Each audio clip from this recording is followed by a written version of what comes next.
तुम्हारी यादों का एक मैट्रिक्स बनाया है मैंने, हर कोने में तुम्हारी मोहब्बत को सजाया है मैंने।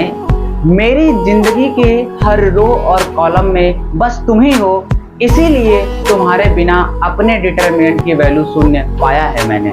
जय हिंद बच्चों, मेरा नाम विशाल कुमार है। आप देख रहे हैं उड़ान विद्या द मैथ्स। आज क्लास 12 के यूनिट सेकंड अलजेब्रा, जिसके टॉपिक हमारी फर्स्ट है मैट्रिसेस। आज हम लोग मैट्रिसेस के बारे में पढ़ेंगे। तो आज टॉपिक कौन कौन सी कवर करेंगे हम लोग? सबसे पहले इंट्रोडक्शन ऑफ मैट्रिक्स, मैट्रिक्स क्या होती है। फिर पढ़ेंगे हम लोग general form of matrix. Then after हम लोग पढ़ेंगे टाइप ऑफ मैट्रिक्स, जिसमें सबसे पहले हम लोग डिस्कस करेंगे स्क्वायर मैट्रिक्स के बारे में। फिर हम लोग डिस्कस करेंगे डायगोनल मैट्रिक्स के बारे में, और लास्ट हम लोग डिस्कस करेंगे ट्रायंगुलर मैट्रिक्स के बारे में। ठीक है, अगर समय बचता है तो हम लोग पढ़ेंगे ट्रेस ऑफ मैट्रिक्स। ओके बच्चों, चलिए शुरुआत करते हैं इस खूबसूरत से लेक्चर को। स्टार्ट करते हैं, आइए स्टार्ट करते हैं। सबसे पहले हेडिंग हमारी है मैट्रिक्स। ठीक है, अगर मैट्रिक्स लिखा हो इस तरह मैट्रिक्स, तो ये सिंगल है। अगर एक मैट्रिक्स होगी तो उसको मैट्रिक्स लिखेंगे। अगर एक से अधिक होगी तो उसको हम लोग क्या लिखेंगे? मैट्रिसेस लिखेंगे। ठीक है बच्चों, अगर मैट्रिसेस लिखा हुआ नजर आ जाए तो ये क्या है? मोर देन वन मैट्रिक्स है, एक से अधिक मैट्रिक्स है। ठीक बच्चों, तो मैट्रिक्स एक्चुअल में मैट्रिक्स होती क्या है, इसका यूज क्या है मैट्रिक्स का, क्लास 12 में क्यों पढ़ते हैं, या फिर हमारे डेली लाइफ में यूज क्या है? बहुत ध्यान सुनना। मैं पहले सबसे पहले आपको एनालिसिस कराता हूं कि जब आप लोग टेस्ट देते हैं या स्कूल का रिपोर्ट कार्ड बनता है, आपने एग्जाम दिया होगा, जो रिपोर्ट कार्ड हमारा बनता है उसमें सारे सब्जेक्ट के मार्क्स उसमें इंक्लूड होते हैं। आपके नाम होते हैं, आपके हर सब्जेक्ट के मार्क्स होते हैं। तो एक क्या होता है? डब्बा होता है, एक बॉक्स की तरह होता है, एक स्क्वायर रेक्टेंगुलर बॉक्स की तरह होता है, जिसमें आपका डाटा स्टोर होता है। तो सेम उसी तरह मैट्रिक्स का यही गेम होता है। इसकी डिफिनीशन हमारी यही होती है बच्चों कि मैट्रिक्स क्या होती है। अगर कोई मुझसे पूछे तो मैट्रिक्स एक रेक्टेंगुलर बॉक्स होता है। क्या है? एक रेक्टेंगुलर एरे होता है। इसको लिखते हैं, इसकी डिफिनीशन। ठीक है, it is a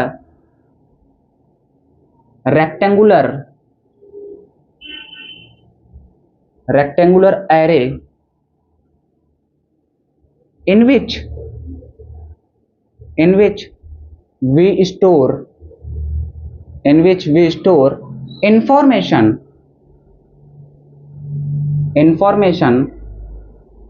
as a element। ठीक है बच्चों, एज अ एलिमेंट। बहुत ध्यान सुनना, मैट्रिक्स क्या होती है?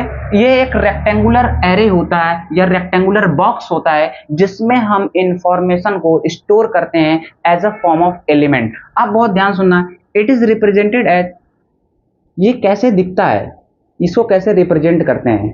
तो ध्यान सुनना, इट इज रिप्रेजेंटेड एज, ऐसे आपको रेक्टेंगुलर बॉक्स बना होगा, ये अगर कहीं ऐसे दिख जाए तो ये समझ जाइए मैट्रिक्स बना हुआ है। ठीक है, और कभी कभी इस तरह भी दिख जाता है किसी किसी अलग अलग बुक में। ठीक है, और भी कभी कभी डबल वर्टिकल लाइन से भी हम क्या करते हैं? इसको रिप्रेजेंट करते हैं। ये जो रिप्रेजेंटेशन है, ये हमारा मैट्रिक्स का रिप्रेजेंटेशन है। इसी तरह मैट्रिक्स को रिप्रेजेंट किया जाता है। तो मैट्रिक्स क्या होती है? मैट्रिक्स एक रेक्टेंगुलर एरे होता है या रेक्टेंगुलर बॉक्स होता है, जिसमें हम इंफॉर्मेशन को या डाटा को स्टोर करते हैं। फॉर एग्जाम्पल देखिए, एक एग्जाम्पल लेके समझते हैं,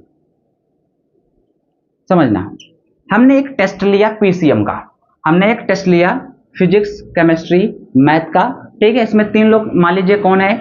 एक है राम, ठीक, एक है आप मान लीजिए कौन है? सीता। ठीक है, 2 लोग हैं, राम और सीता। ठीक है, अब राम ने टेस्ट दिया फिजिक्स में, आप पाए 10 मार्क्स, 10 आउट 10 मार्क्स का हमने टेस्ट लिया। इन्होंने 8 केमिस्ट्री में और मैथ में 7, और सीता ने 9, 8, 7। ये हमने क्या लिया? एक रैंडम डाटा हमारा है, एक हमने टेस्ट लिया। ठीक है, ये हमारा एक टेस्ट है।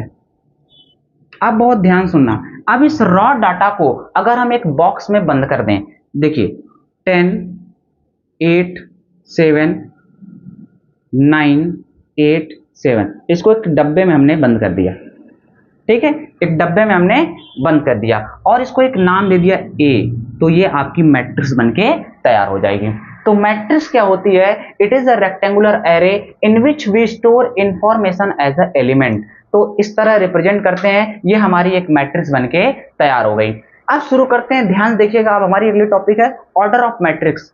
ऑर्डर ऑफ मैट्रिक्स क्या होती है, जरा इतना नोट कर लो, आगे बढ़ें। ठीक है,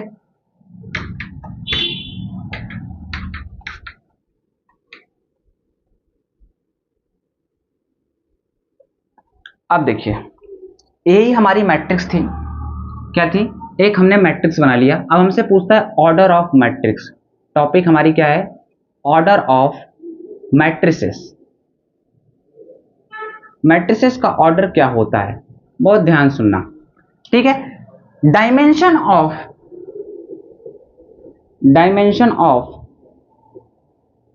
a matrix is known as order of matrix।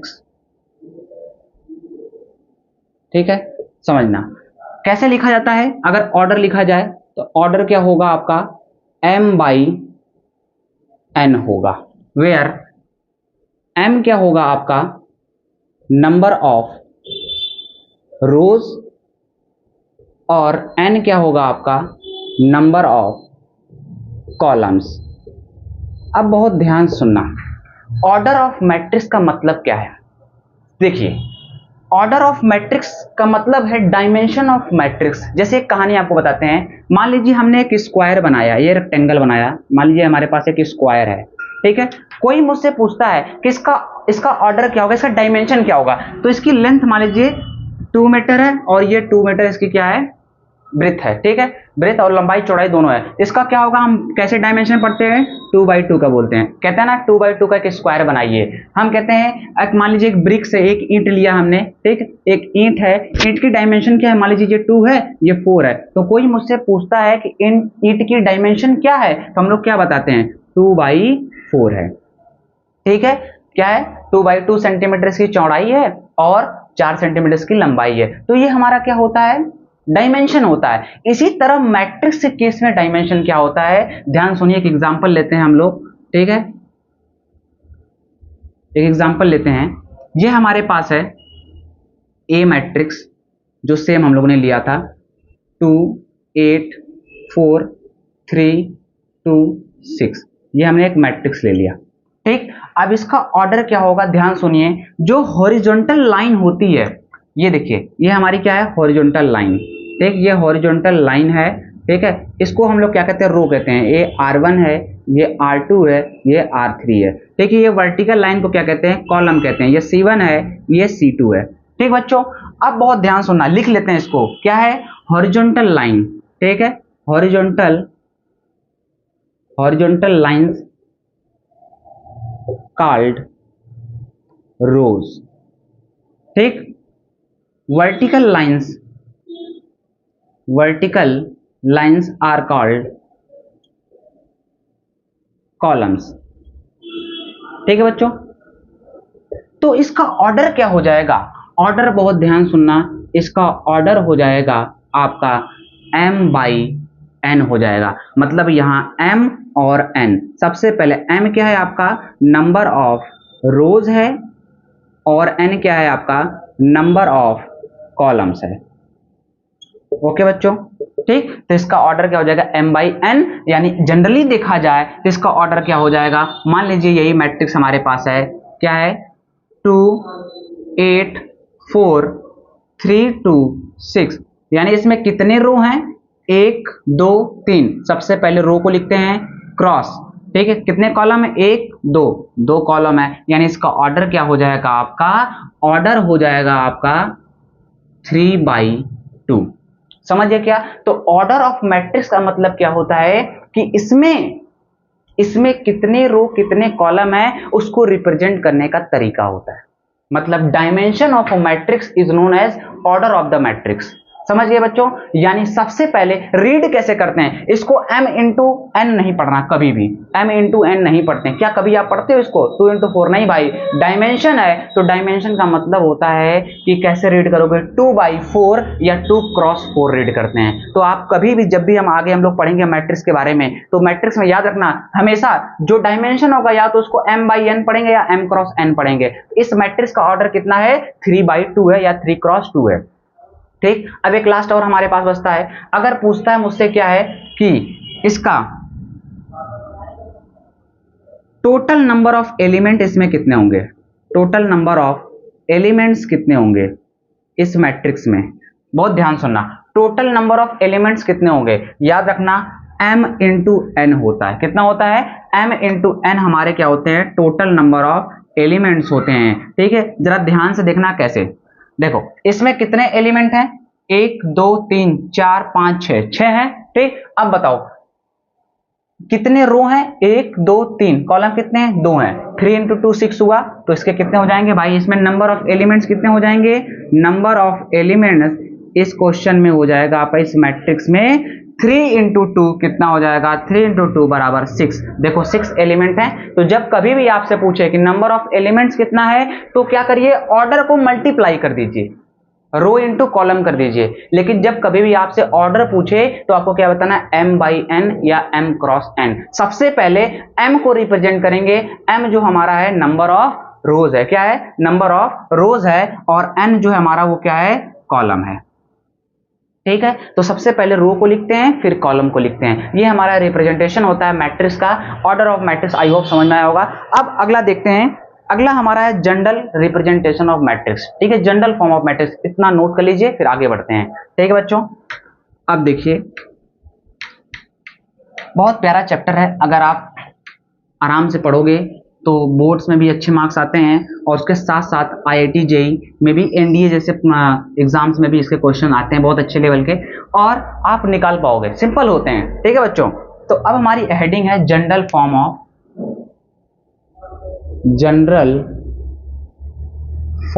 Of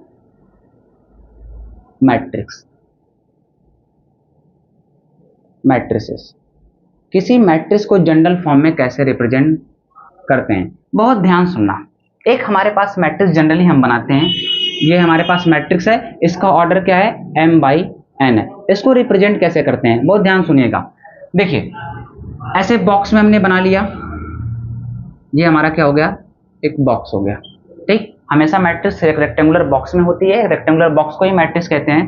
पहला एलिमेंट है A11, मतलब ये फर्स्ट रो फर्स्ट कॉलम में। दूसरा एलिमेंट है A12, ठीक है, A12।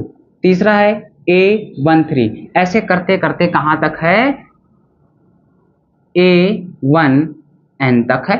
समझ गए बच्चों, बहुत ध्यान सुनना। ये फर्स्ट रो फर्स्ट कॉलम का है, ये फर्स्ट रो सेकंड कॉलम का, ये फर्स्ट रो थर्ड कॉलम का, ऐसे ये फर्स्ट रो nth कॉलम का है। समझिए क्या, ऐसे एलिमेंट है A21, A22, A23, ऐसे करते करते कहां तक है, A2n तक है, ठीक है। ऐसे A31, A32, A33, ऐसे करते कहां तक है, A3n तक है, ठीक। अब ये क्या रिप्रेजेंट कर रहा है, ये थर्ड रो में, देखो ये first row second row third row में है और फर्स्ट कॉलम में है। ये क्या रिप्रेजेंट कर रहा है, देखो थर्ड रो में है सेकंड कॉलम में। समझ गए बच्चों, इसी तरह रिप्रेजेंट करते करते चले जाएंगे, क्या हो जाएगा, AM1 हो जाएगा, मतलब ये कौन से किस में हो जाएगा, आपका mth रो में हो जाएगा और फर्स्ट कॉलम में, ठीक है। ऐसे क्या हो जाएगा, AM2 हो जाएगा, ऐसे AM3 हो जाएगा, ऐसे करते करते क्या हो जाएगा, AMN हो जाएगा। समझ गए बच्चों, तो ये हमारी मैट्रिक्स क्या है, ये जनरल फॉर्म है, इसका ऑर्डर क्या हो जाएगा, m बाई n हो जाएगा। समझे, मतलब ये मैट्रिक्स जो हमारी है, ये देखो कोई भी एलिमेंट है, अब इस एलिमेंट को कैसे रिप्रेजेंट करते हैं, ध्यान सुनना। जो हमारा एलिमेंट होता है, एलिमेंट को रिप्रेजेंट करते हैं AIJ से। ये हमारा क्या है, एलिमेंट है, ये हमारा एलिमेंट्स है। समझिए क्या, I जो है आपका, I क्या दिखा रहा है, ith रो दिखा रहा है, ठीक है, ith रो। J क्या दिखा रहा है आपका, jth कॉलम को बता रहा है। समझिए क्या, जरा इसको समझते हैं, बहुत ध्यान सुनना। अगर हमने ले लिया एलिमेंट को, इसको उठा लिया हमने, इसको उठा लिया, बहुत ध्यान सुनना, इसको हमने उठा लिया A32, यहां पर जो 3 है ये I को दिखाएगा, और यहाँ जो 2 है वो J को दिखाएगा। मतलब क्या रिप्रेजेंट करेगा, बहुत ध्यान सुनना। ये जो A32 है, ये थर्ड क्या है, थर्ड रो में है, सेकंड कॉलम में है। देखो फर्स्ट रो ये तुम्हारा क्या है, R1 है, ये तुम्हारा R2 है, ऐसे करते करते Rn तक है। अब देखो ये थर्ड रो में है और सेकंड कॉलम में, ये रिप्रेजेंटेशन है हमारा। समझिए क्या कैसे करना है, ये हमारा जनरल फॉर्म है, जनरल फॉर्म ऑफ मैट्रिक्स है, इसी तरह रिप्रेजेंट करते हैं। अब मुझसे कोई पूछे कि सर जी A43 बताइए, कितना बताइए A43, तो बता दो ये देखो फोर्थ कॉलम में ये I की वैल्यू है, ये हमारी J की वैल्यू है, ये फोर्थ क्या है रो में है और थर्ड कॉलम में है। समझ गया क्या, थर्ड कॉलम में है। तो ये हमारा जनरल फॉर्म ऑफ मैट्रिसेस है, इसी तरह मैट्रिक्स को रिप्रेजेंट करते हैं। तो आई होप ये समझ में आया होगा। याद रखना हमेशा एलिमेंट को A I J से डिनोट करते हैं, और जो I होता है सबसे पहले I को लिखते हैं फिर J को लिखते हैं। जो I होता है वो ith रो को बताता है, मतलब ये जो एलिमेंट है किस रो में है, और जो J बताता है ये एलिमेंट किस कॉलम में है। अगर हमने इसको उठा लिया, मान लीजिए इसको उठा लिया हमने, तो ये क्या देखो 2 है, I क्या बताता है किस रो में, देखो फर्स्ट रो सेकंड रो में। 3 क्या बता रहा है किस कॉलम में, थर्ड कॉलम में। ये फर्स्ट कॉलम, ये सेकंड, ये थर्ड कॉलम में। मतलब general matrix, general form matrix से ये पता चल रहा है कि ये जो एलिमेंट है वो एलिमेंट किस रो और किस कॉलम में है। अगर हमने इसको उठा लिया A21 को, तो क्या भैया देखो सेकंड रो में है और फर्स्ट कॉलम में है। समझिए क्या, ये C1 है, ये C2 है, ये C3 है, ऐसे करते करते बढ़ता चला गया। तो ये एलिमेंट जो है ये सेकंड रो में है और फर्स्ट कॉलम में है। ये समझ में आ गया जनरल फॉर्म ऑफ मैट्रिक्स। चलिए आगे बढ़ते हैं, एक क्वेश्चन से शुरुआत करते हैं, ध्यान से सुनना। एक क्वेश्चन से शुरुआत करते हैं, कैसे क्वेश्चन लगेंगे समझना। मैंने कहा कंस्ट्रक्ट अ मैट्रिक्स, क्वेश्चन लिया construct a matrix of order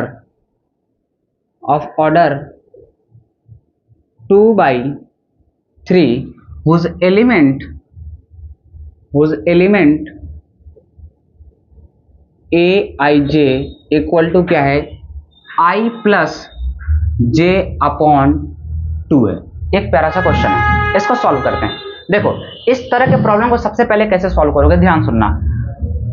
पहले चेक करो कि क्या ऑर्डर दिया है। हमें एक मैट्रिक्स बनानी है 2 by 3 की बनानी है, मतलब सबसे पहले जनरली हमने एक मैट्रिक्स लिया जिसमें एलिमेंट जो ऑर्डर हमारा है वो कितने का है 2 by 3 का है। अब 2 क्या रिप्रेजेंट करेगा आपका, इसमें 2 रो होंगे, 3 क्या रिप्रेजेंट करेगा, इसमें 3 कॉलम होंगे। समझिए क्या मतलब कैसे बनाओगे, सबसे पहले 2 रो हैं, एक रो 2 रो बना लिया। देखो एक रो 2 रो बना लिया। कितने कॉलम है, 3 कॉलम है। एक कॉलम हो गया, 2 कॉलम हो गया, 3 कॉलम, देखो हो गया 3 कॉलम। अब एलिमेंट पुट कर दो, ये क्या है A11 है, A12 है, A13 है, ये तुम्हारा क्या है A21 है, A22 है, A23 है। ठीक, ऐसे सबसे पहला स्टेप ये हमने कर लिया। अब क्या करना है, अब एलिमेंट को रख दो भाई। अब एलिमेंट को रख दो, सबसे पहले A11 निकालते हैं, A11 निकालते हैं। अब ये मैट्रिक्स हमने बना ली है, देखो कैसे बनेगी, बहुत ध्यान सुनना। 2 by 3 की मैट्रिक्स A11 निकालना है। यहां पर देखो एलिमेंट A I J के अकॉर्डिंग रखना है, I की वैल्यू J की वैल्यू रखनी है। यहाँ पर I की वैल्यू 1 है, J की वैल्यू 1 है, 1 + 1 अपॉन 2 क्या हो जाएगा आपका 2/2 1, यानी पहला एलिमेंट हमारा आ गया 1।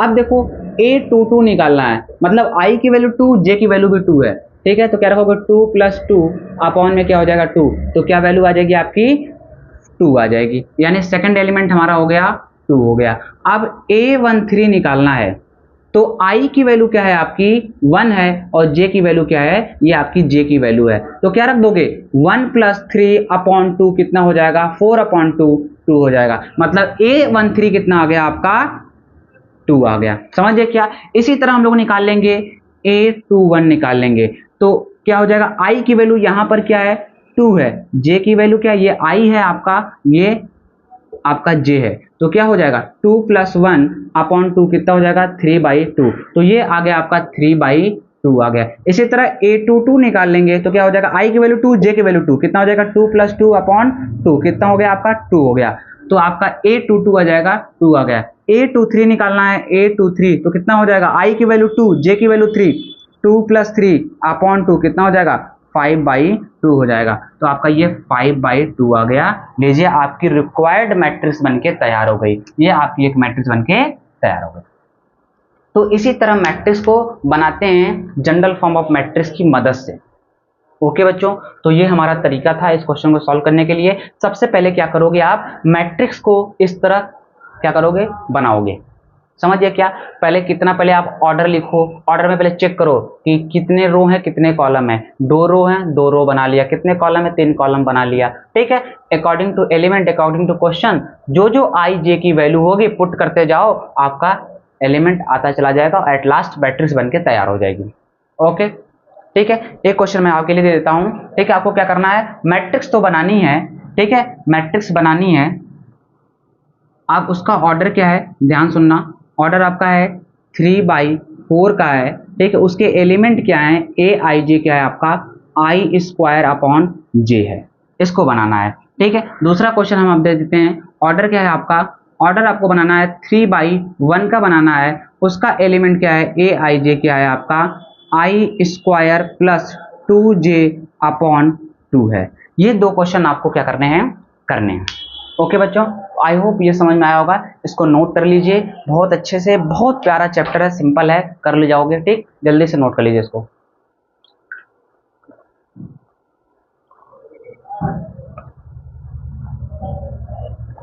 अब कुछ क्वेश्चन ऐसे कराते हैं कि आपसे पॉसिबल ऑर्डर पूछता है।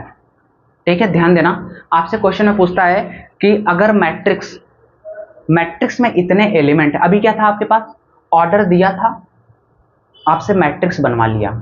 अब क्या करेगा क्वेश्चन में, आपको एलिमेंट्स देगा किसमें इतने एलिमेंट्स हैं। ठीक है, 4 है, 5 है, 10 है, 50 है, 100 है, 200 एलिमेंट हैं। तो बताओ कितने पॉसिबल ऑर्डर की मैट्रिक्स बनेगी। उस टाइप के क्वेश्चन को लगाते हैं। ये दोनों क्वेश्चन आपको होमवर्क जरूर करना। ठीक है, चलिए आगे देखते हैं, हटा दें। चलिए देखिए क्वेश्चन क्या कह रहा है हमारा।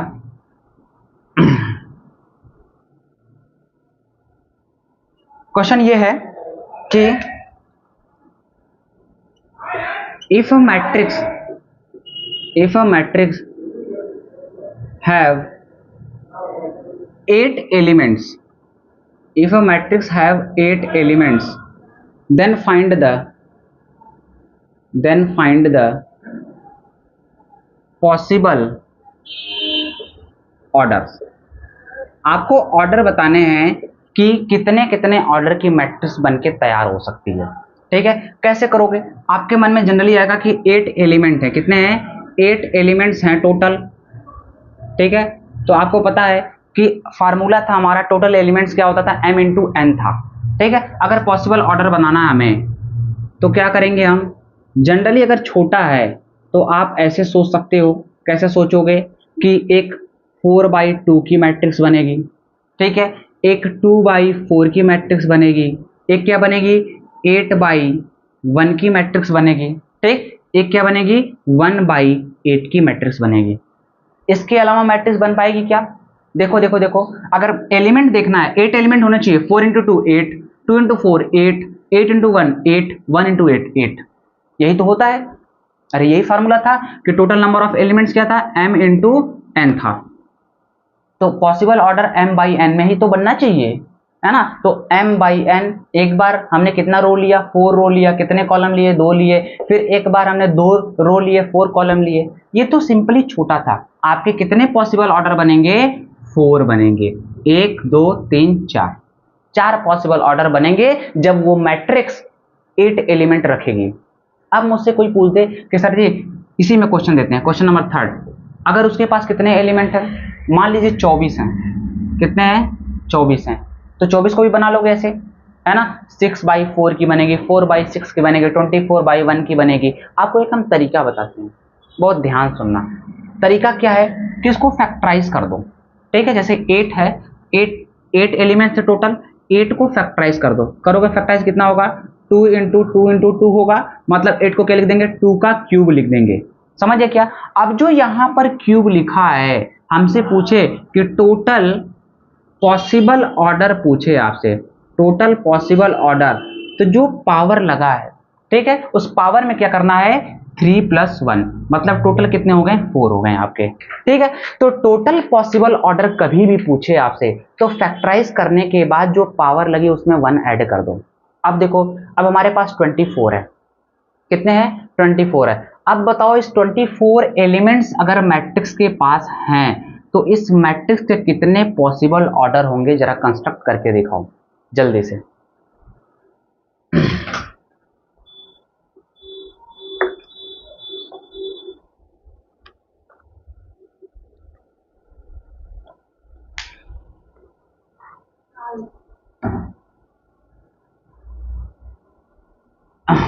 एक क्वेश्चन और लिख लो। अगर आपके पास मान लीजिए क्वेश्चन नंबर 4, 360 एलिमेंट्स हैं, 360 एलिमेंट्स हैं तो इसके कितने पॉसिबल ऑर्डर होंगे? ठीक है, जल्दी से सोच के बताओ। फैक्टराइज करना है और बताना है कि कितने पॉसिबल ऑर्डर होंगे।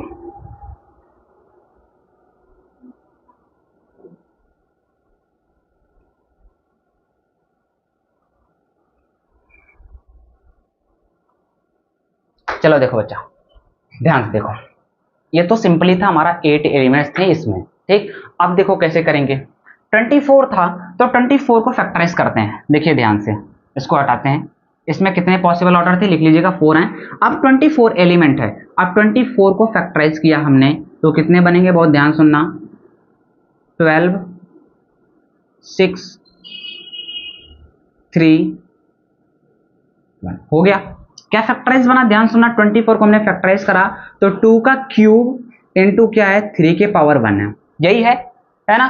अब ध्यान सुनो, हमें टोटल पॉसिबल ऑर्डर बताना है। ठीक है, टोटल पॉसिबल ऑर्डर बताना है हमें, तो क्या करेंगे? देखो, जो पावर है 3 + 1 किया। ठीक, हमने कहा था जो पावर है उसमें 1 ऐड करना है, 3 + 1 किया इंटू, अब यहां पावर है 1, 1 + 1 किया। ठीक है, इंटू कितना हो जाएगा भैया? 3 + 1 4 इंटू 1 + 1 2, कितने पॉसिबल ऑर्डर? 8 बनेंगे। समझिए क्या कैसे करना है। पहले उसको पावर फॉर्म फैक्टराइज कर लीजिए, हर पावर में एक एक ऐड कर दीजिए और उसको आपस में मल्टीप्लाई कर दीजिए। आपका क्या हो जाएगा? रिजल्टेंट टोटल पॉसिबल ऑर्डर निकल के आ जाएगा। अब जरा इसे 360 को करो, कितना होगा?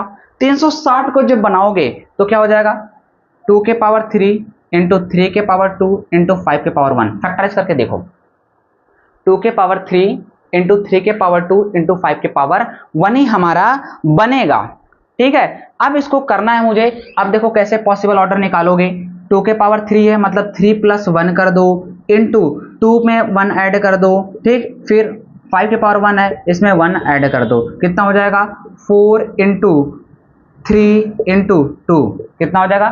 4 3 जा 12, 12 इंटू 24, कितने पॉसिबल ऑर्डर होंगे? 24 पॉसिबल ऑर्डर होंगे। कहने का क्या मतलब था हमारा कि कभी भी एलिमेंट्स दिया हो आपके पास, बहुत सारे एलिमेंट्स दिए हों और पूछ ले कि कितने पॉसिबल ऑर्डर की मैट्रिक्स बन सकती है, भाई इस तरह बन सकती है। अगर 8 एलिमेंट होंगे तो हम 4/2 की मैट्रिक्स बना सकते हैं, 2/4 की मैट्रिक्स बना सकते हैं, 8/1 की मैट्रिक्स बना सकते हैं और 1/8 की बना सकते हैं। इसी तरह अगर 360 एलिमेंट हो, इस पूरे बड़ी सी मैट्रिक्स में 360 एलिमेंट्स हो तो कितने तरह की मैट्रिक्स आप बना सकते हो। आई होप ये बातें क्लियर हुई होंगी। ठीक है, चलिए आगे बढ़ते हैं। एक हमारा जेईई में प्रॉब्लम आया था, ठीक है, कि कितने पॉसिबल, एक क्वेश्चन था, अगर उसमें 0 और 1 भरा जाए, 0 और 1 भरा जाए तो कितने पॉसिबल, कितने मैट्रिक्स बन सकती हैं अगर केवल 0 और 1 भरा जाए। ठीक है, 3/3 की मैट्रिक्स है, 3/3 की मैट्रिक्स है तो कितने पॉसिबल मैट्रिक्स बन सकती है? पॉसिबल मैट्रिक्स पूछ रहा हूं मैं, कितने पॉसिबल मैट्रिक्स बन सकती हैं? ध्यान सुनना, ये क्वेश्चन आया हुआ है, कराते हैं क्वेश्चन। क्वेश्चन क्या है?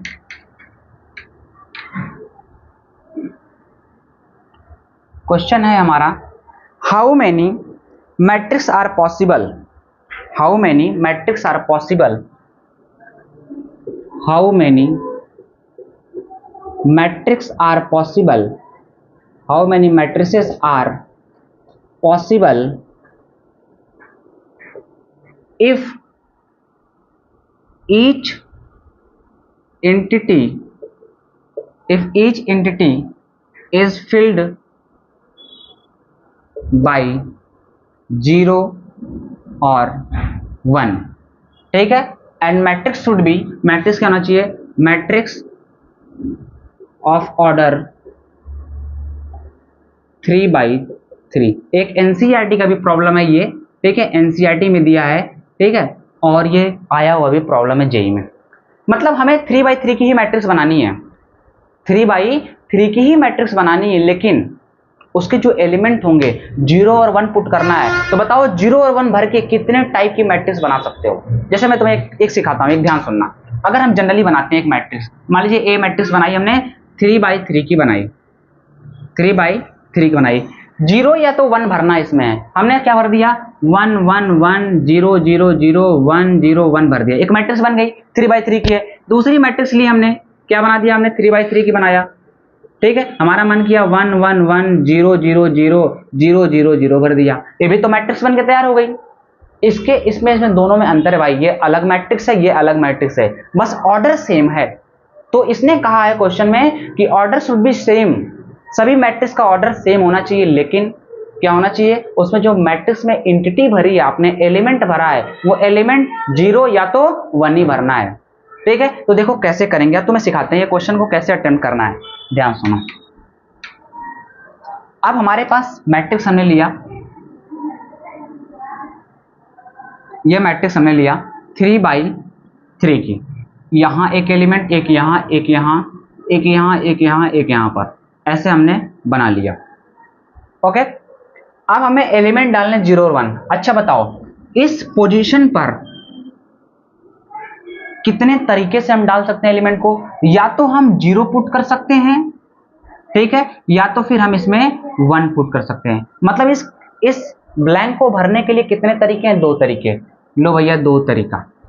अब परमुटेशन कॉम्बिनेशन 11th में आपने पढ़ा होगा कि जब तक कार्य कंप्लीट ना हो जाए, जब तक वह कंप्लीट ना हो जाए, तब तक हम मल्टीप्लाई करते चलते हैं, है ना। अब देखो इसमें कितने भरने के तरीके हैं, 2 तरीके, या तो 0 भर सकते हैं या तो 1 भर सकते हैं, इसमें भी 2 तरीके, इसमें 0 या तो 1 भर सकते हैं, सॉरी 0 या 1 भर सकते हैं, 2 तरीके हैं। ऐसे कितने हो जाएंगे, 2 × 2 × 2 × 2 × 2 × 2, मतलब टोटल कितने हो जाएंगे, 2 की पावर 9।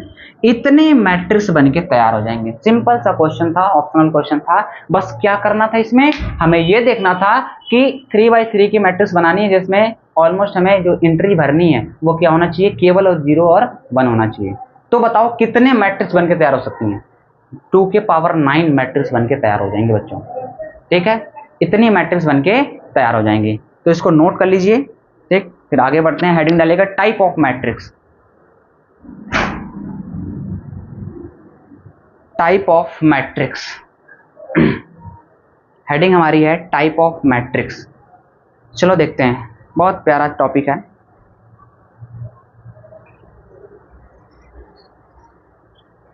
हो गया, इसको नोट कर लिया,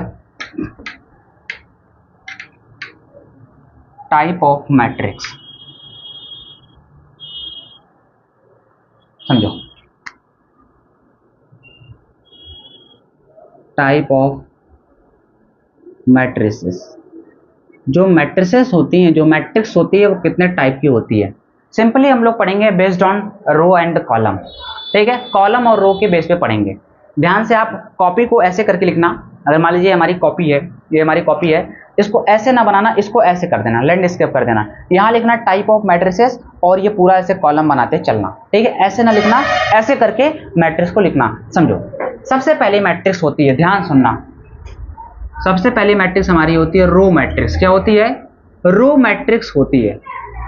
अब रो मैट्रिक्स कब होगी, ध्यान सुनना, रो का मतलब क्या होता है, एक रो दिखे, है ना। रो मैट्रिक्स तभी होगी जब m की वैल्यू क्या होगी, 1 के बराबर होगी।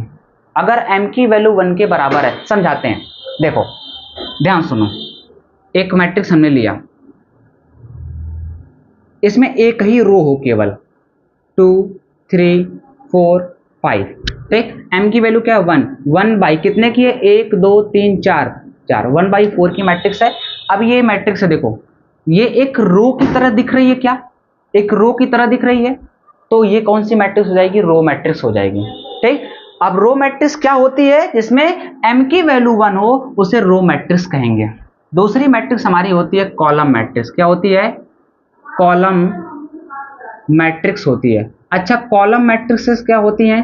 ध्यान सुनो, जिसमें n की वैल्यू क्या हो? 1 के बराबर हो, ऐसे इस तरह की मैट्रिक्स। ठीक, इसमें 1 2 3 4 इसमें एलिमेंट डाल दिया, ए नाम दे दिया। इसमें बताओ कितने रो हैं? 1 2 3 4, 4 रो हैं और कॉलम केवल एक है।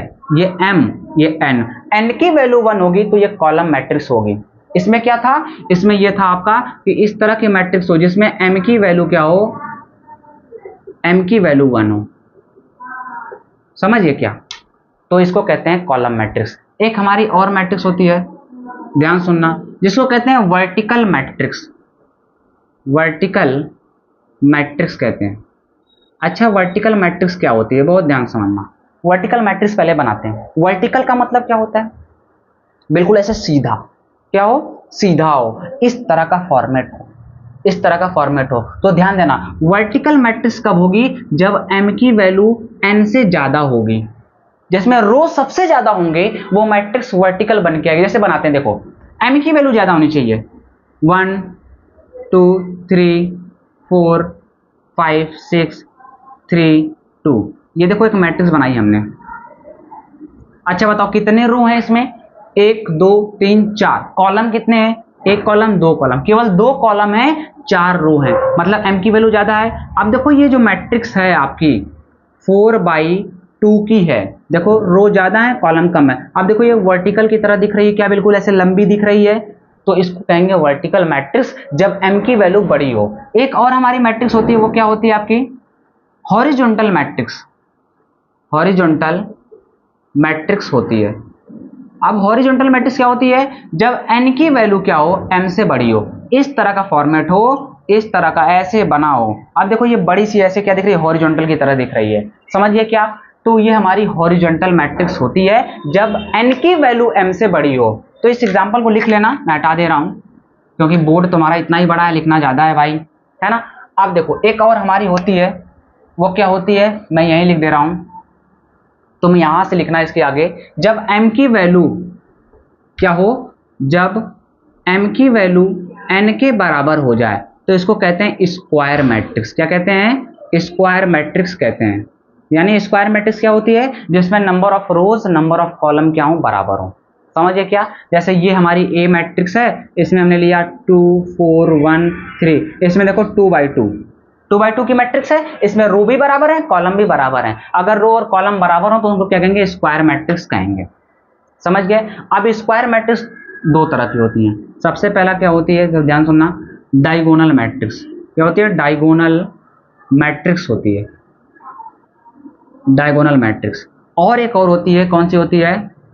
Triangular matrix. Triangular matrix. इस चार्ट में मैं जितने भी मैट्रिक्स हैं आपके रो और कॉलम पे सब बता दूंगा। ट्रायंगुलर मैट्रिक्स, ठीक। अब ध्यान सुनना, जो डायगोनल मैट्रिक्स होती है ये दो तरह की होती हैं। सबसे पहला कौन सी होती है? एक होती है हमारी स्केलर मैट्रिक्स, इन सबको आगे डिस्कस करेंगे अभी जस्ट, ठीक। दूसरी कौन सी होती है? आइडेंटिटी मैट्रिक्स होती है, आइडेंटिटी मैट्रिक्स होती है, ठीक। इसी तरह ट्रायंगुलर मैट्रिक्स भी दो तरह की होती है। सबसे पहले कौन सी होती है? Upper triangular matrix. Upper triangular लिख दे रहे हैं, अपर ट्रायंगुलर मैट्रिक्स। दूसरी होती है हमारी लोअर ट्रायंगुलर मैट्रिक्स, ठीक। ये होती है हमारी type of matrix based on row and column. Row and column पर बेस्ड हमारी क्या होती है? ये मैट्रिक्स होती है इतने तरह की, ठीक। अब इनको इनको इनको डिस्कस करने की जरूरत नहीं है, हम लोगों ने कर लिया। अब शुरुआत करते हैं स्क्वायर मैट्रिक्स से, ठीक है। इतना पहले से बना लीजिए, फिर स्क्वायर मैट्रिक्स की शुरुआत हम लोग करते हैं। चलो देखो, हटा दें इसको। अब शुरुआत करते हैं स्क्वायर मैट्रिक्स से।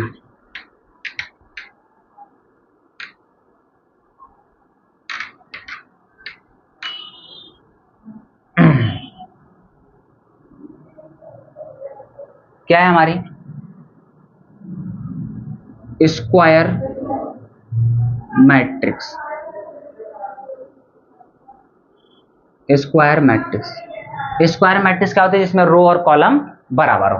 तो देखिए, एक हमारे पास मैट्रिक्स है, देखिए ये मैट्रिक्स हम लोग ले लेते हैं। अब बहुत ध्यान सुनना, ये मैट्रिक्स हमने लिया A11, A12, A13, A21, A22, A23, A31, A32, A33, एक हमने मैट्रिक्स ले ली। ये हमारे पास एक मैट्रिक्स है। अब इसमें बहुत गहराई से बात समझना, स्क्वायर मैट्रिक्स में कुछ ऐसे टर्म्स आते हैं, समझो। अब ये जो है हमारी मैट्रिक्स का, ये हमारा डायगोनल स्क्वायर की तरह है, ये बिल्कुल देखो ये स्क्वायर है बिल्कुल, है ना, जिसमें रो और कॉलम बराबर हैं। ये हमारा है, ध्यान सुनना। ये जो है इसको हम कहते हैं, क्या कहते हैं? इसको कहते हैं प्रिंसिपल डायगोनल। प्रिंसिपल डायगोनल कहते हैं इसको, ठीक है, या फिर इसको और मेन डायगोनल भी कहते हैं, मेन डायगोनल। समझिए क्या? और ये जो होता है हमारा, ये हमारा होता है आपका फॉलोइंग डायगोनल। क्या होता है? Following diagonal. अब समझना, जब भी क्वेश्चन में बात कही जाएगी हमेशा मेन डायगोनल या प्रिंसिपल डायगोनल के बारे में कही जाएगी। आप समझो कि ये जो है एलिमेंट ध्यान समझना, इसमें अगर i बराबर j जो है, i बराबर j कहाँ कहाँ है? देखो यहाँ 1 1, i और j की वैल्यू बराबर है, यहाँ i और j की वैल्यू बराबर है, यहाँ i और j की वैल्यू बराबर है, A11, A22, A33, i और j की वैल्यू क्या है? बराबर है। जिस एलिमेंट की वैल्यू जिसमें i j बराबर हो उसको कहेंगे डायगोनल एलिमेंट। क्या कहेंगे? डायगोनल एलिमेंट्स कहेंगे। समझिए क्या? जैसे कौन कौन सा हो जाएगा? A11, A22, A33, ये हमारे क्या हो जाएंगे? डायगोनल एलिमेंट हो जाएंगे।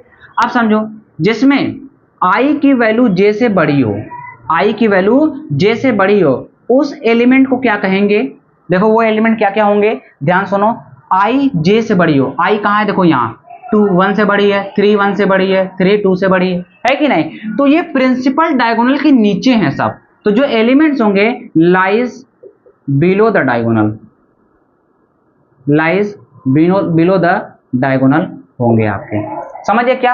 अब देखो एक हमारा और क्या है, अगर i की वैल्यू j से छोटी है, j है, ठीक है, तो इसमें क्या होगा? j बड़ा है, देखो 2 1 से बड़ा है, 3 1 से बड़ा है, 3 2 से बड़ा है, इसमें क्या होगा? Above the, lies above the diagonal. समझिए क्या? ठीक, अगर जिनकी वैल्यू i और j की बराबर है वो डायगोनल एलिमेंट है। ये प्रिंसिपल डायगोनल के एलिमेंट है। ये इसके ऊपर वाला है जिसमें क्या है? j की वैल्यू बड़ी है। ये नीचे वाला है जिसमें i की वैल्यू बड़ी है। आप समझना इसका ऑर्डर क्या होगा? इसका ऑर्डर थोड़ा सा और ऊपर लिखते हैं। ऑर्डर क्या हो जाएगा इसका? रो और कॉलम बराबर है, इसको n बाई n लिख सकते हैं क्या? जैसे ये 3/3 की है मैट्रिक्स, 3/3 की है, 3 रो है 3 कॉलम है, तो इसको n बाई n लिख सकते हैं। ऑर्डर हो गया हमारा। अब इसमें पूछे नंबर ऑफ एलिमेंट्स कितने होंगे? टोटल नंबर ऑफ एलिमेंट्स कितने होंगे भाई मेरे? n इंटू n स्क्वायर हो जाएगा, होगा कि नहीं होगा? n स्क्वायर हो गया। समझिए क्या? Possible order n into n, total number of order n into n, total number of elements कितने हो जाएंगे? n स्क्वायर हो जाएंगे। क्लियर है? अब मुझसे कोई पूछेगा कि बताओ इसमें कितने डायगोनल एलिमेंट्स हैं? Total number of diagonal element, total number of diagonal element कितने होंगे? क्या बताओगे? इसमें हो जाएंगे आपके n हो जाएगा। कितना हो जाएगा? n हो जाएगा। ठीक, देखो 3/3 की है, n की वैल्यू 3 है। देखो डायगोनल एलिमेंट कितने एलिमेंट है? 1 2 3, तो टोटल नंबर ऑफ एलिमेंट्स कितने हो जाएंगे? इसमें 3 हो जाएंगे। समझिए क्या? अब आपसे पूछता है एक और, इसमें बनता है क्या? पूछता है कि बताओ कितने एलिमेंट ऊपर हैं डायगोनल के, कितने एलिमेंट नीचे हैं। तो कैसे निकालोगे? बहुत ध्यान समझो। मान लो कि जो एलिमेंट्स है, एलिमेंट्स एबव द डायगोनल, मान लो कितने हैं? x हैं। कितने हैं? x है। प्लस का जितने ऊपर होंगे उतने ही नीचे होंगे। देखो 1 2 3 ऊपर है, नीचे भी 3 ही है, ठीक है। तो लिख लो एलिमेंट्स बिलो द डायगोनल कितने होंगे, ये भी x ही होंगे, ठीक। प्लस का एलिमेंट्स या डायगोनल एलिमेंट्स कितने होंगे भैया, n होंगे। पता है आपको डायगोनल एलिमेंट्स कितने होंगे, n होंगे। बराबर जब सबको जोड़ दोगे, ऊपर वाले को जोड़ा, नीचे वाले को जोड़ा, फिर इनको जोड़ा, तो ये टोटल के बराबर हो जाएंगे। तो टोटल के बराबर कितना हो जाएगा, n स्क्वायर। तो क्या है भैया, x प्लस n बराबर क्या है, n स्क्वायर है। समझिए क्या, कितना हो जाएगा, 2x प्लस n बराबर n स्क्वायर। तो 2x बराबर कितना हो जाएगा आपका n स्क्वायर माइनस n। तो x बराबर हो जाएगा n square minus n upon 2 हो जाएगा। ये जो आपका बना, ये रिजल्ट बना, ये रिजल्ट क्या बताता है कि इतने एलिमेंट क्या होंगे, ऊपर होंगे, इतने एलिमेंट नीचे होंगे। आई होप ये बात क्लियर होगी आपको, है ना क्लियर? ईमानदारी से बताना क्लियर है कि नहीं क्लियर है। देखो ये सारी बातें हमारी थी स्क्वायर मैट्रिक्स के बारे में, कि स्क्वायर मैट्रिक्स क्या होता है, जिसमें नंबर ऑफ रो और नंबर ऑफ कॉलम बराबर हो। समझिए क्या, लिख लो यहीं पर कि नंबर ऑफ रो बराबर नंबर ऑफ कॉलम, ठीक। नंबर ऑफ रो बराबर नंबर ऑफ कॉलम, उन्हीं को कहते हैं स्क्वायर मैट्रिक्स कहते हैं। जैसे इसमें 3/3, ठीक है। अब जो एलिमेंट थे आपके डायगोनल, अरे बनाते हो ना भाई, एक स्क्वायर बनाया, उसको क्या करते हो, एक वर्टेक्स से उसके अपोजिट वर्टेक्स को जोड़ देते हो तो वो डायगोनल बन जाता है, ठीक है। तो ये आपका डायगोनल हो गया। प्रिंसिपल डायगोनल या मेन डायगोनल कहते हैं। जब भी क्वेश्चन में बात कही जाएगी तो हमेशा मेन डायगोनल की बात कही जाएगी, याद रखना हमेशा, ठीक है। अब आई और जे की वैल्यू जिसकी बराबर होती है वो डायगोनल एलिमेंट्स होते हैं। आई होप समझ गए होंगे। देखो 1 1 2 2 3 3 डायगोनल एलिमेंट है, जिसकी वैल्यू आई की ज्यादा है, 3 2 3, देखो 1 1 2 से ज्यादा है तो ये क्या है, डायगोनल से नीचे है, तो डायगोनल से नीचे है, ठीक। जिनकी जे की वैल्यू क्या होगी, जे की वैल्यू बड़ी होगी, वो क्या होंगे, ऊपर होंगे, ठीक। इसका ऑर्डर क्या होता है, n बाई n होता है। इसमें टोटल एलिमेंट्स कितने होते हैं, n स्क्वायर होता है। इसमें डायगोनल एलिमेंट्स कितने होते हैं, n होते हैं। और कभी भी आपसे पूछे elements lies above the diagonal या फिर element lies below the diagonal, निकाल पाओगे। अब मान लो बहुत बड़ी मैट्रिक्स दी है हमारे पास, बहुत बड़ी मैट्रिक्स है, ठीक है। हमें बोल दिया कि 100/100 की मैट्रिक्स है। क्या क्वेश्चन बोला, ध्यान सुनो, 100/100 की मैट्रिक्स है हमारे पास। इसको थोड़ा सा हटाते हैं। 100/100 की मैट्रिक्स हमारे पास है, तो ध्यान से बताओ, ये हमारे पास मैट्रिक्स है, 100/100 की मैट्रिक्स है, ए नाम दिया है। तो बताओ इसमें टोटल एलिमेंट्स कितने होंगे, 100 × 100 कर दो। समझिए क्या, टोटल एलिमेंट्स कितने होंगे, टोटल एलिमेंट्स इसमें हो जाएंगे 100 × 100, 100 का स्क्वायर है, मतलब क्या हो जाएगा भैया, लिख लो, ये आपका हो गया, ये हो गया आपका। समझिए क्या। अब आपसे पूछे कि डायगोनल एलिमेंट्स कितने होंगे, डायगोनल एलिमेंट्स तो कितना हो जाएगा, n 100 हो जाएगा।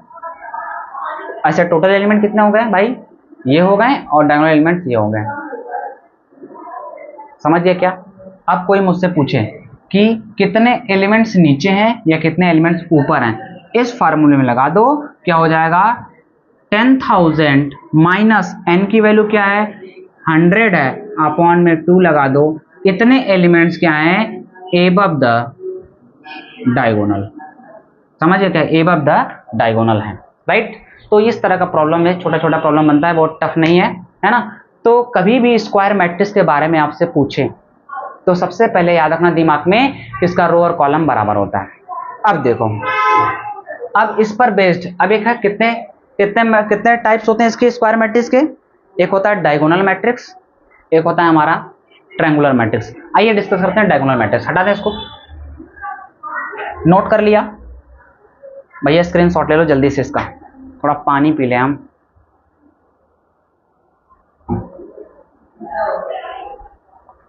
देखो बच्चा, आप समझो, अब हेडिंग हमारी है टाइप ऑफ स्क्वायर मैट्रिक्स। तो हमने बताया कि दो तरह की मैट्रिक्स होती हैं स्क्वायर मैट्रिक्स। सबसे पहले कौन सी होती है आपकी, सबसे पहली मैट्रिक्स होती है आपकी डायगोनल मैट्रिक्स, ठीक है, तो हेडिंग हमारी है डायगोनल मैट्रिक्स। डायगोनल मैट्रिक्स बहुत ध्यान समझना, डायगोनल मैट्रिक्स ये क्या होगी? सबसे पहला स्क्वायर मैट्रिक्स होगी। पहली कंडीशन क्या है? स्क्वायर मैट्रिक्स होनी चाहिए। भाई डायगोनल मैट्रिक्स किसकी टाइप है? स्क्वायर मैट्रिक्स की है, तो भाई डायगोनल मैट्रिक्स स्क्वायर मैट्रिक्स तो होनी चाहिए। अब कंडीशन बहुत ध्यान से सुनना कि अगर हमारे पास ए मैट्रिक्स है, मान लीजिए ए मैट्रिक्स है, A11 A12 A13 A21 A22 A23 A31 A32 A33, ये हमारे पास एक मैट्रिक्स है। ये जो मैट्रिक्स है आपकी, ये डायगोनल मैट्रिक्स कब कहलाएगी? 3x3 की है। बहुत ध्यान से सुनना, सबसे पहली कंडीशन ये आपकी क्या है? ये आपका प्रिंसिपल डायगोनल है, या इसको डायगोनल ही ऐसे कह देंगे। ये आपका क्या है? डायगोनल है। आप समझो ये डायगोनल है। अब डायगोनल मैट्रिक्स की कहानी शुरू होती है। सबसे पहला कंडीशन क्या होता है? अगर i और j की वैल्यू जहां जहां बराबर नहीं है, जैसे देखो इनको छोड़ के 1 1 है, 2 2 है, 3 3 है, इन एलिमेंट को छोड़ के बाकी नीचे और ऊपर वाले सभी क्या होने चाहिए? आपके जीरो होने चाहिए, सभी जीरो होने चाहिए। समझिए क्या सबसे पहली कंडीशन क्या है डायगोनल मैट्रिक्स होने के लिए? डायगोनल के ऊपर वाला डायगोनल के नीचे वाला एलिमेंट सब जीरो होना चाहिए। इसको थोड़ा सा हिंदी में लिख लो। क्या लिख लो? ये है डायगोनल के ऊपर वाला, ऊपर और नीचे वाले सभी एलिमेंट्स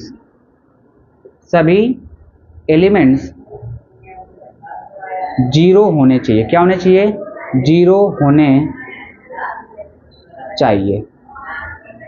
ठीक है, हिंदी मेरी बहुत स्ट्रांग नहीं है।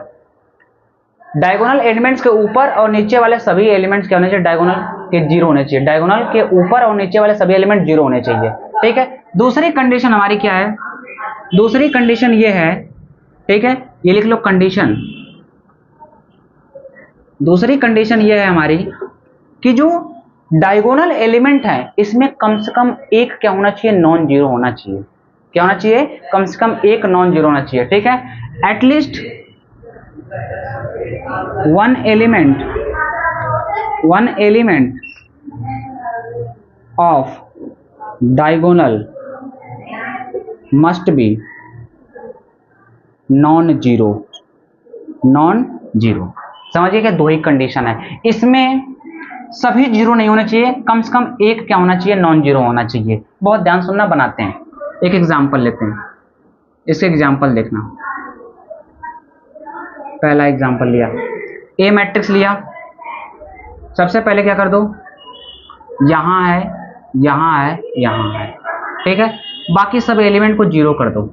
ठीक है, क्या कर दो? जीरो कर दो। समझिए क्या? ये डायगोनल के नीचे ऊपर वाले सब जीरो कर दो। अब इसमें क्या होना चाहिए? मान लो 1 2 3 है। ठीक है, ये 3x3 की मैट्रिक्स है, ये डायगोनल मैट्रिक्स होगा। क्या होगा? ये डायगोनल मैट्रिक्स होगा। क्यों? क्योंकि जिसके डायगोनल्स हैं इसमें क्या है? नॉन जीरो है। क्या है? नॉन जीरो है। कम से कम एक तो होना चाहिए यार। मान लो इसको जीरो कर दिया, लेकिन अगर एक एलिमेंट है, या इसको जीरो कर दिया, एक एलिमेंट है, तो भी डायगोनल होगा। यानी ये डायगोनल है। इसको कैसे रिप्रेजेंट करेंगे? डायगोनल है। क्या है? 1 2 3 है। समझिए क्या? दूसरा एग्जांपल लेते हैं। मान लीजिए ए मैट्रिक्स हमारे पास है। ठीक है, 1 0 0 0 0 0 0 0 0, ये हमारे पास मैट्रिक्स है। ठीक है, 3x3 की। तो इसमें भी देखो क्या है, जो डायगोनल है क्या है इसमें? 1 0 0। देखो इसमें कम से कम एक है, एक तो है ना यहाँ पर एलिमेंट नॉन जीरो, तो ये भी डायगोनल होगा, ये भी डायगोनल होगा। ठीक है, अब एक मैट्रिक्स और लेते हैं। मान लीजिए हमने ले लिया 0 0 0 0 0 0 0 0 0, ये ले लिया। तो ये देखो इसके डायगोनल जो हैं क्या है? सब के सब जीरो हैं, तो ये डायगोनल मैट्रिक्स नहीं होगी। समझ गए? डायगोनल मैट्रिक्स में क्या होना चाहिए? इस डायगोनल वाले एलिमेंट में एक कोई जीरो नहीं होना चाहिए, सब एलिमेंट जीरो कर दो। लेकिन ये डायगोनल वाले में से किसी एक को क्या करना? जीरो नहीं करना। समझ गए? ऊपर नीचे वाले तो जीरो तो होने ही चाहिए भाई मेरे। ऊपर नीचे वाले जीरो होने चाहिए, लेकिन इस डायगोनल में कम से कम एक जीरो नहीं होना चाहिए। एक एलिमेंट तो कोई ना कोई नंबर तो होना चाहिए, समझिए क्या। दो हूं तो भी चलेगा। एक और एग्जांपल ले लो, मान लो यहां पर हमने ले लिया 1 0 0 0 0 0 0 0 2, ये ले लिया। अब देखो ये जो है हमारा है, ये जीरो है, ये जीरो है, लेकिन इस वाले में क्या है, दो एलिमेंट हैं डायगोनल, 1 0 2 है, तो इसमें भी देखो है ना, कम से कम दो नंबर तो हैं जो जीरो नहीं है, तो ये भी डायगोनल मैट्रिक्स होगा। आई होप आपको समझ में आया होगा कि डायगोनल मैट्रिक्स क्या होती है। सबसे पहले स्क्वायर मैट्रिक्स होती है, ऊपर नीचे वाले सारे एलिमेंट जीरो होते हैं, और जो डायगोनल है इसमें कम से कम 1 2 3, ठीक है, कम से कम एक तो नॉन जीरो होने चाहिए भाई। अगर तीनों जीरो कर दिया तो डायगोनल मैट्रिक्स नहीं होगी। एक को जीरो करो होगी, दो को करो होगी, तीनों कर दोगे नहीं होगी, तीनों को जीरो नहीं करोगे तो भी होगी। बस इसके एलिमेंट जीरो नहीं होने चाहिए सभी, बस दैट्स इट। आई होप समझ जाओगे, दिमाग में घुस गया होगा आपके। अब कुछ इसकी थोड़े से प्रॉपर्टीज जैसे होती हैं, मैं इसको हटा दूं क्या, इसको हटा दूं, बहुत ध्यान सुनना।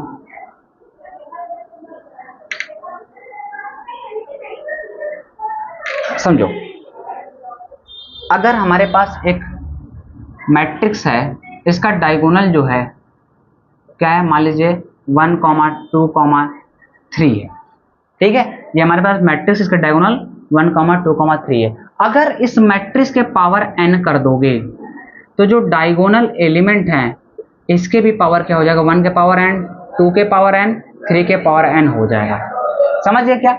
अगर मैट्रिक्स का इनवर्स कर दोगे तो क्या हो जाएगा, डायगोनल एलिमेंट जो हैं सबका इनवर्स हो जाएगा, 1 के पावर इनवर्स, 2 के पावर इनवर्स करोगे तो 1 का 1 ही रहेगा, इसका 1/2 हो जाएगा, इसका 1/3 हो जाएगा।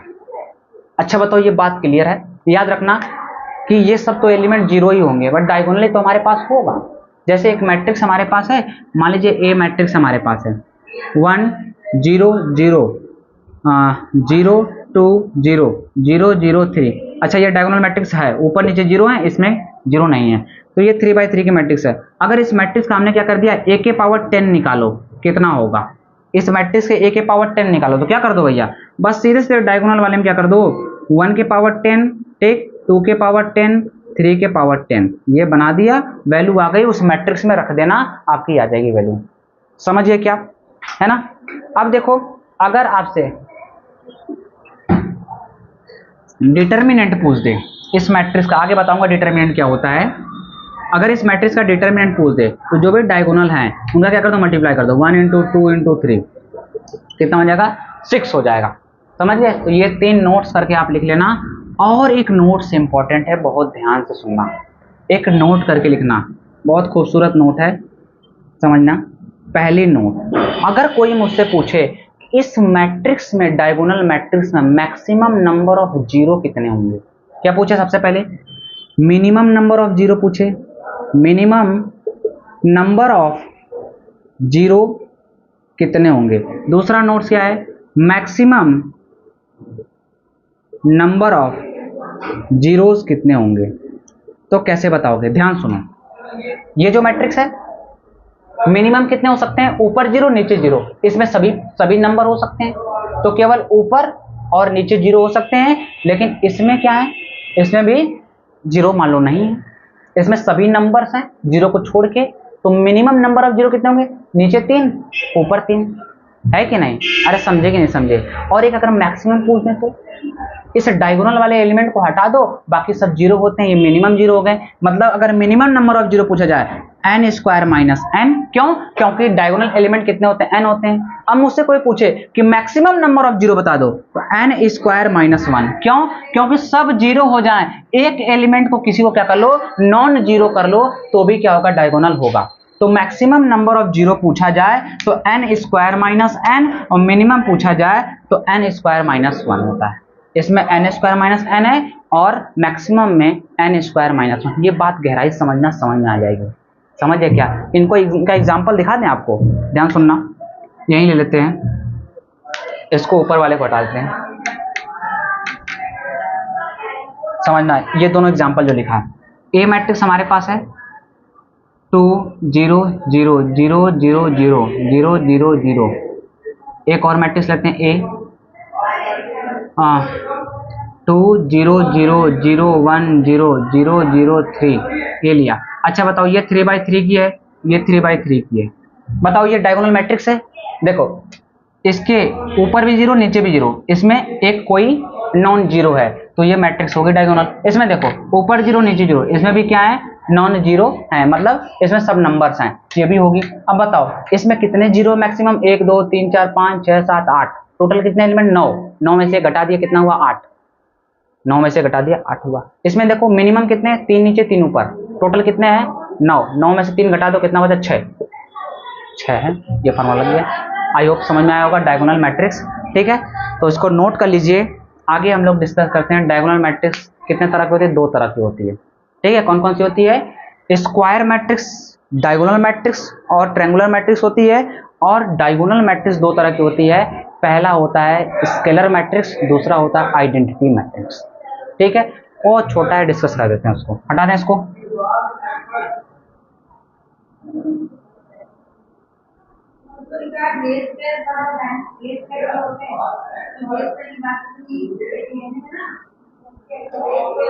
देखिए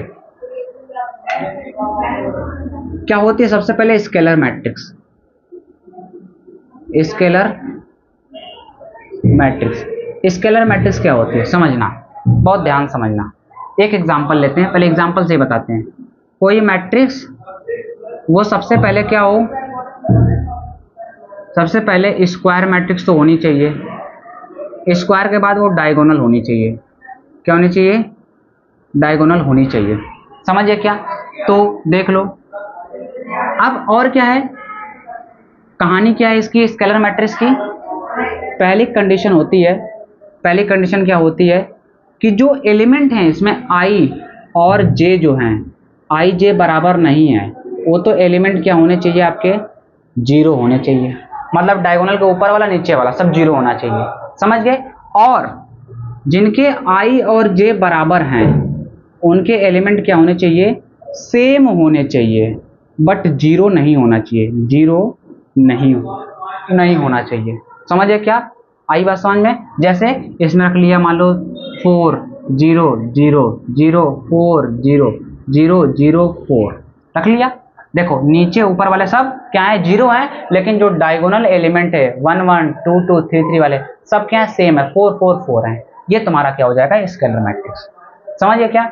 दूसरी कौन सी होती है, identity matrix. Identity matrix, identity matrix होती है। आइडेंटिटी मैट्रिक्स भी क्या होनी चाहिए, स्क्वायर होनी चाहिए, डायगोनल मैट्रिक्स होनी चाहिए। बस इसमें एलिमेंट जो है आपका, याद रखना ये वाला एलिमेंट क्या होना चाहिए, सेम नहीं होना चाहिए, 1 1 1 होना चाहिए, 1 0 0 0 1 0 0 0 1। समझिए क्या क्या है इसमें जो है i और j वाले जो हैं बराबर नहीं है, उनके एलिमेंट क्या होने चाहिए आपके, 0 तो होने चाहिए, लेकिन जो i j के बराबर है उनके एलिमेंट क्या होने चाहिए, 1 के बराबर होने चाहिए। स्केलर मतलब आइडेंटिटी मतलब 1, मतलब डायगोनल एलिमेंट 1 होने चाहिए। इसमें क्या है, डायगोनल एलिमेंट क्या होने चाहिए, सेम होने चाहिए। इसमें डायगोनल एलिमेंट क्या होने चाहिए,